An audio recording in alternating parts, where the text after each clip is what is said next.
Joining me now from London is Rob Miller. He's the director of the Cuba Solidarity Campaign. Good to have you on the program with us. You know, Cuba certainly knew that this moment was coming, but it is still historic as the country will now be officially governed by someone other than a Castro for the first time since 1959. How significant is this?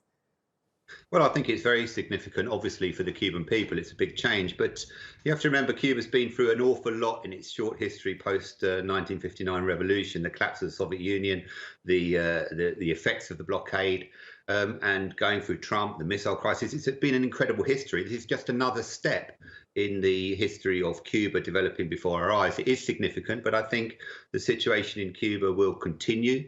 There is generally support for the government, as we saw when Fidel died. The people came out on the streets and mourned his passing. And I think this is just another step in the direction of Cuba's continuity as a nationally independent and proud nation in Latin America, which wants to stand on its own 2 feet in the face of tremendous threats from its superpower neighbor. So do you think that we won't likely see very big changes moving forward with Cuba? What's next for the country?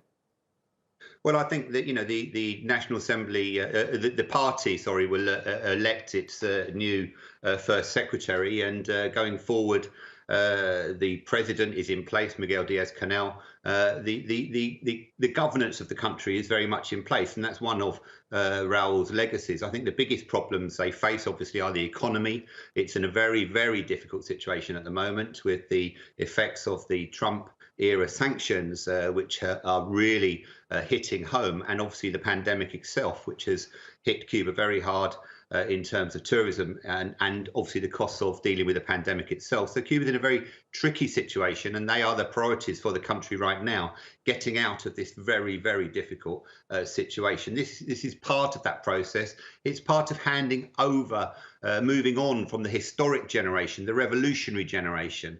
Raul is 89 years old, and they were the generation that took Cuba to its revolution. And now it's for the people of Cuba, the new generation, to take the country forward. So I think you'll see a continuity while there'll still be some elements of change, particularly on the economic front. What does this likely mean for Cuba's relationship with the U.S.? So far, President Biden really hasn't made any signals toward wanting to have any kind of level of negotiation or anything with Cuba. But do you think that it could lead to improved ties or efforts in that direction?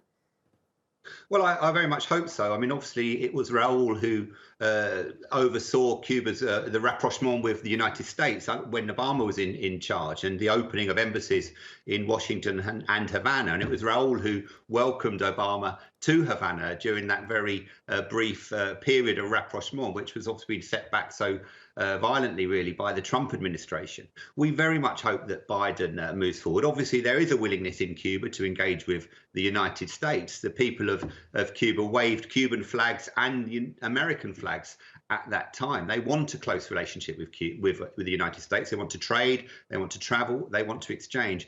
The blockade, the sanctions are unilateral. They are US sanctions against Cuba. So it's very much up to the United States to change its policy and recognize that Cuba is an independent country that really just wants to determine its own future without the constant aggression and intervention and blockade from its giant superpower neighbor. So I'm optimistic, but we very much hope that Biden and the Congress people in the United States will look towards a better future with their close neighbor. All right, we'll leave it there for now. Rob Miller, thank you so much.